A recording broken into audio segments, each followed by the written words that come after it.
And your tank is looking nice and wild back there. Yeah, that's the 23-year-old tank. Oh, really? 23 years. And right now it's very mulmy. I could clean it out, and I'm thinking I probably will at some point. Just stir it up and drain it down and get a lot of the mulm out. I've got a couple of tanks like that. You know, it's a funny thing. If you look at like a pond environment, it's usually very mulmy. Yeah. And very healthy. It's Yeah. not an unhealthy condition. It's an unsightly condition. For some. Yeah. So when you think about mulm, it's just nothing but new dirt anyways. And Right.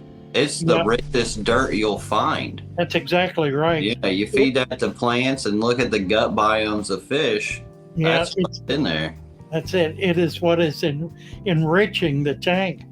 Yes, indeed. So, you don't want to get rid of it particularly. Like I tell people, the breeders, people who like to breed fish, algae is the most universal plant out there. You know, Right. that plant is pretty much the same all over, especially string hair algae. Like, of course, it's got some differences like here and there, but for the most part, algae is pretty much the same all around the world. Yeah, it's a funny thing. People say, I can't grow plants. My tanks are full of algae. Right. So they're Right. growing plants. They just don't particularly like that species of plant. Right. Which, what you do in a garden, if you don't like a species of plant, like weeds or something, what do? You weed it out. You rip it out and put Just something weed else out in. the algae over time, and then your Right. plants will grow over, and then you'll be in a good scenario with your aquarium. Add more plants typically. Yeah, yeah. Like usually it's because you don't have enough plants. Right, exactly. And that algae is feeding off that excess of waste that would have done who knows what to the water if it didn't exist. Now, the thing about a filter, though, I've learned that when I use filters, it's almost best to keep them as dirty as possible. Oh, I agree, absolutely. Somebody asked me the other day, how often do I clean my hang on the back? And I said, well, check it after a year and see what it looks like. If maybe it will let it go another year. But I used to do that right from the beginning. I would let them go. I'd get plants growing in them eventually because it built up such a biomass that it would be nutritious for plant growth. Indeed, because all that beneficial bacteria and everything, it's breaking down, the plants feed off of it. And the thing is, when you get that foam or whatever that's holding that beneficial bacteria in that filter, the more dense it is, less stuff that can get through it. So it almost acts as like a finer micron filter. All that beneficial bacteria that is in there to help purify that water, and it starts becoming thicker and thicker like a new dirt and becomes alive, biologically sound. So when you do your water changes, it's a lot easier to get that water to be biologically sound after you add it into your aquarium. So you want to know something that really grinds my gears? What's that? pH. Oh, I know. Why is that taught so much to everybody so hardcore? Huge goose chase, because it also reads hydrogen molecules. So whenever you're doing water changes, of course you're going to get high spikes of hydrogen molecules. Same with if you got an airline, you're going to get higher readings of hydrogen. But if you're running CO2, you'll get lower because that CO2 is outgassing other hydrogen. I like to go off TDS myself because anything 200 and above is considered alkaline. Anything under is considered acidic. But pH, that gets new hobbyists in trouble more than anything. And they'll try to buffer it here and there, and they're actually fighting gas bubbles. Yeah, it's the same problem with nitrates. People get all bent about nitrates. And nitrates, which are a function of ammonia. It's a nutrient. It's a good you have it. It is what feeds plants. And the beneficial bacteria. And the beneficial bacteria, that's right. So I actually, being a plant keeper, aquascapers as well, people who are really growing plants, they actually dose nitrates into their tanks. Right. That's So exactly right. maybe when you're doing that, yeah, maybe you want to test it, make sure you're not throwing too many in there, and get an idea of what is best balance for your plant's fertilizer. But yeah, I mean, I dose that stuff in there. A lot of people are hardcore on testing nitrates. I've never tested nitrates. Yeah, I don't either.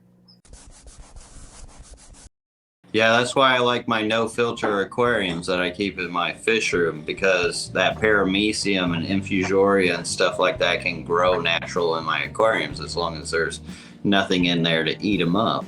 Right. With Right. the filter will just clean them out of the house, you know. That's really true. Yeah, Yeah. you can do maybe a bubbler, but even that, I found with daphnia, they don't like bubblers. No, they don't. Just turn everything off for the live food. If you want to grow a live food, no filter on anything. That's Yeah, why just some let it people go. in my fish room and some of my fish tanks would be like, oh, there's just what's going on there. It's so gross. But for like a breeder, it's perfect, you know. That's exactly right. Indeed, that's what I try to teach people in my talks, to quit trying to pinpoint things, quit trying to mess with it too much. Having more than one aquarium, it's a lot easier to set it and forget it and let nature do it. Yeah, exactly. But, you know, some guys, they only got one aquarium. And You want to get in there and mess with it. I know. which, yeah, I don't blame them. I'd be wanting to do I the same know. thing. So you can still mess around, move plants around here and there, but you don't have to go like changing the water types and trying to buffer this and buffer Yeah, that. throwing chemicals in it and trying to save it and trying to do this, that, and the other thing. Yeah. So You all just create chaos when you do that. right. It's good we got together here and we can talk about things like mulm and detritus and how nature really works in the aquarium for especially new freshwater hobbyists. And you've done an awesome job as far as like bridging that connection through like getting past all the commercialism and more into the nature part and really helping people really enjoy their aquariums instead of trying to maintain something that's pretty much almost impossible for most people. I almost think it's better to start off this way than trying to start off with like all the fancy filters, trying to do CO2. Yeah, exactly. A lot of Right. people want to jump into CO2 and plants and just make that real nice tank right away, which some do, but it takes them a lot of studious homework to get to that point to really tune in their tanks. Yeah, and a lot of failure in the process. I mean, you got to be willing to put up with a lot of failure. And Right. with this system, you don't fail. Right. It isn't fancy, but you don't fail. In the depths of the ponds where the creatures roam free, there's Father Fish with his natural decree. Oh, he knows the secrets of the dirt substrate, bringing happiness to his fish with every tray.